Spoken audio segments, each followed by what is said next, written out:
हिंदू पंचांग के अनुसार अश्विन मास के शुक्ल पक्ष की प्रतिपदा तिथि से शारदीय नवरात्र आरंभ होते हैं।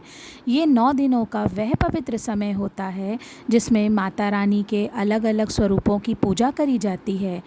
ऐसा माना जाता है कि इन 9 दिनों में माता रानी धरती पर विचरण करती हैं और अपने भक्तों को आशीर्वाद प्रदान करके उनकी सभी मनोकामनाएं पूर्ण करती हैं। आज मैं आपको कुछ ऐसी ही बातों के बारे में बताने जा रही हूँ जिनका ध्यान आज रात से ही आपको रखना है, और यदि आप ऐसा करते हैं तो निश्चय ही इन 9 दिनों में आपकी मनोकामना पूरी हो जाएगी। पहला, रात्रि यानी कि आज रात्रि में ही जब आप अपने बिस्तर पर सोने जाएं, तभी बिस्तर पर बैठकर हाथ जोड़कर माँ का ध्यान करें और उनसे अपनी मन की इच्छाएं बताएं। सच्चे मन से माता रानी से प्रार्थना करें।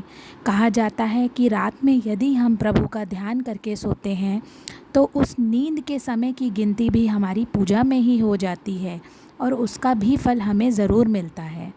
दूसरा, सुबह तड़के सूर्य देवता के आगमन से पूर्व ही हमें नहा धोकर तैयार हो जाना है। याद रखें कि प्रथम नवरात्र बृहस्पतिवार के दिन पड़ रहा है। इस दिन साबुन से नहाना व बालों को धोना वर्जित माना जाता है। कृपा करके ऐसा ना करें। उसके पश्चात मंदिर की साफ़ सफाई करके उसे सुगंधित फूलों से सजा लें। हो सके तो अशोक के वृक्ष का वंदनवार भी लगा लें, वह पवित्र माना जाता है। फिर माता रानी का नए व सुंदर वस्त्र तथा आभूषणों से श्रृंगार करें। उन्हें रोली का टीका करें। फिर उंगली में उसी लगी हुई रोली से अपने मस्तक पर तिलक कर लें। चौथा, अगर संभव हो तो अपने घर पर अखंड ज्योत जलाएं। अखंड ज्योति को पूरे नवरात्र के 9 दिन तक जलाया जाता है तथा उसे बीच में बुझने नहीं दिया जाता।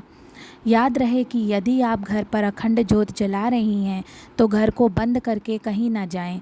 किसी न किसी को घर पर रुकना अनिवार्य होता है।